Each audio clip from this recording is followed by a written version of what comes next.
நம்ம நினைக்கிறோம் இதெல்லாம் உலகத்தில் சாதாரணமாக நினைக்கிறோம் பாவத்தை. அப்படி நினச்சிட்டு அந்த தேசம் இன்றைக்கு எங்கே வரைக்கும் போய் நிற்குது தெரியுமா?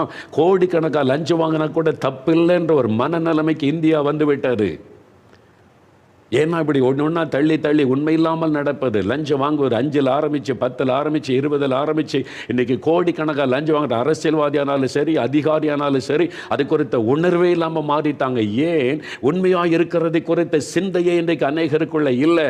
அது திறமை. எல்லாரும் வாங்குறாங்க, அரசியல்வாதி வாங்குறாங்க, ஆடுறவங்க வாங்குறாங்க, நம்மளும் அப்படி தான் பிழைக்க முடியும். இன்றைக்கு அதுதான் இந்த மனநிலைமைக்கு மக்கள் வந்துட்டாங்க. ஆனால் தேவன் கவனித்து கொண்டிருக்கிறார். ஒரு நாள் நீங்கள், அதனால தான் இன்றைக்கி வியாதி, வேதனை, கஷ்டம், இழப்பு, வறுமை, அதில் இன்றைக்கி தேசம் கஷ்டப்பட்டு கொண்டிருக்கிறாரு.